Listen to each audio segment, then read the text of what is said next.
Hello friends, मैं आपका दोस्त डॉक्टर सुनील कुमार और आप देख रहे हैं doctor Kumar education clinic. I am post doctorate in clinical medicine and the metabolic science and I am working as a lifestyle physician last 2 decades in south Delhi Chhatarpur. तो आज हम बात करेंगे कि आईबीएस में सामान्य इलाज काम क्यों नहीं करता है।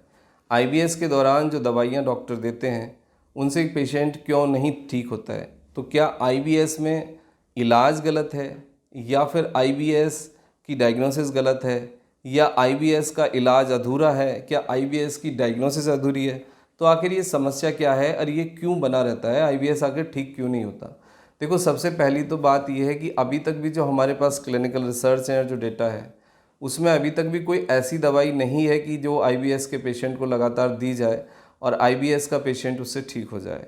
हाँ, कुछ जो रिसर्च हैं वो ये सजेस्ट करती हैं कि यदि आप सही फाइबर रखें, फाइबर का रेशियो अपने खाने में रखें और डाइजेस्टिव फ्रूट्स हैं तो उससे थोड़े बहुत फ़ायदे होते हैं, या प्रीबायोटिक्स, फाइबर और प्रोबायोटिक्स थोड़ा सा हेल्प करते हैं इसमें। लेकिन उससे भी उनका ऐसा कुछ नहीं है कि वो एक एक्सक्लूसिव ट्रीटमेंट है और उस ट्रीटमेंट से लोग ठीक हो जाते हैं। आईबीएस के साथ सबसे बड़ी समस्या ये है कि ये एक ट्रिगर है। ट्रिगर का मतलब ये है कि आपकी जो इंटेस्टाइन है उसका काम करने का तरीका बदल जाता है, उसमें इन्फ्लामेशन आती है और वो सेंसिटिव हो जाते हैं। इसको दूसरे शब्दों में देखें, यदि कोई आदमी सुपर सेंसिटिव है अपने नेचर में, अपने रिएक्शन में, तो क्या उसका कोई इलाज हो सकता है? बिल्कुल उसका कोई इलाज नहीं हो सकता। उस इंसान को अपने सेंसिटिव एटीट्यूड को खुद ही समझना होगा और उस पर खुद काम करना होगा। यानी उसको एक बिहेवियर ट्रेनिंग और काउंसलिंग की ज़रूरत हो सकती है, उससे उसको फ़ायदे होंगे।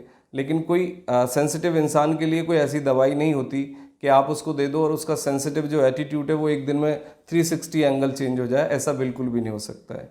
तो आईबीएस क्या है? आईबीएस को इस दूसरे शब्दों में आप समझें तो आईबीएस एक सेंसिटिवनेस है, एक हाइपर सेंसिटिवनेस है, एक रिएक्शन है आपका इंटेस्टाइन का फूड के प्रति। अब हो सकता है कि कुछ पर्टिकुलर फूड के प्रति वो रिएक्शन हो। तो सबसे पहले तो आप ये करिए कि जिस दिन आपको डायरिया होता है या कॉन्स्टिपेशन होता है तो उससे पहले आप फूड को लिस्टेड करिए, और आपने यदि कोई अलग से फूड लिया है तो आप उसको बंद करिए। जैसे कि मटन हो सकता है, मिल्क हो सकता है, दालें हो सकती हैं, और कुछ केसेस में एग हो सकता है।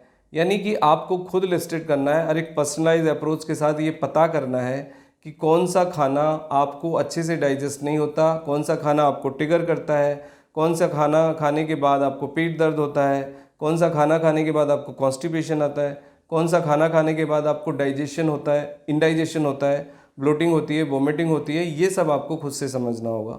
यदि आप ये समझ पाए तो आईबीएस को आप ठीक भी कर पाएंगे, पहली बात। दूसरी बात है कि आईबीएस में कुछ और चीज़ें हैं जो आपके साथ कंटिन्यूसली चलती रहती हैं। फियर, फोबिया, ओवर थिंकिंग, और आप कहीं ना कहीं ऑब्सेस हो जाते हैं। पहले एंजाइटी होती है और उसके बाद कुछ दिन के बाद ओसीडी हो जाती है। ओसीडी मतलब आईबीएस में एक ओसीडी वाला स्टेट डेवलप होता है। तो ओसीडी को रोकना बहुत ज़रूरी है। ओसीडी मतलब आप एक ही बात को ऑब्सेस हो जाते हैं, एक ही पर्टिकुलर प्रॉब्लम पे ऑब्सेस हो जाते हैं। जैसे आपने देखा होगा कि एक ऑब्सेस इंसान, एक फियर में, एंजाइटी में इंसान सदा आपको बताएगा कि उसको दिल में दर्द है, या उसको एंजाइना पेन है, या उसको चेस्ट में दर्द है, या उसको टिंगलिंग हो रही है, या कुछ चल रहा है। एक दूसरा इंसान बताएगा कि उसको पेट में गैस बन गई है, उसको पेट में दर्द हो रहा है, उसको पेट में गोला बन गया है, कुछ ऐसा लगता है जैसे कि कुछ कट गया है। तो ये हमारे अपने हमारा एक तरीका होता है हमारे पास, क्योंकि वही टर्मिनोलॉजी है, वही शब्द हैं, वही हमने सब कुछ पढ़ा होता है, वही सब कुछ सुना होता है। इसीलिए हम सामने वाले को, डॉक्टर को, उन्हीं शब्दों से, उन्हीं सिम्टम्स को हम आगे रखते हैं। बट ये क्लिनिकली एग्जिस्ट नहीं करते बहुत ज़्यादा, और क्लिनिकली इनका कुछ ज़्यादा कर भी नहीं सकते। ये आपकी सोच के कारण, फियर के कारण, ओवर थिंकिंग के कारण, फियर के कारण, या बहुत लंबे समय तक एक फियर को फेस करने के कारण, या इंडोर रहने के कारण ये चीज़ें डेवलप हुई थी। अब इनको आप रिवर्स खुद ही कर सकते हैं। आप पॉजिटिव सोचें, मेंटली फिजिकली बिजी रहें, एक्सरसाइज करें, मेडिटेशन करें, डीप ब्रीदिंग करें और अच्छी नींद लें, तो ये फिर ठीक भी हो जाएगा। लेकिन आईबीएस में अननेसेसरी पेन किलर और एंटीबायोटिक लेना बिल्कुल गलत है। उससे आपकी गट और ज़्यादा सेंसिटिव होगी, और कॉन्स्टिपेशन के लिए भी हार्ड लग्जेटिव लेना गलत है, क्योंकि उससे आपको आदत पड़ेगी। आप इसको फाइबर से डील करिए, आप इसको एक्सरसाइज से डील करिए, आप पर्सनलाइज अप्रोच डेवलप करिए तो ये बिल्कुल ठीक भी हो जाएगा। लेकिन आपको अननेसेसरी दवाइयों के इस्तेमाल से IBS में बचना चाहिए।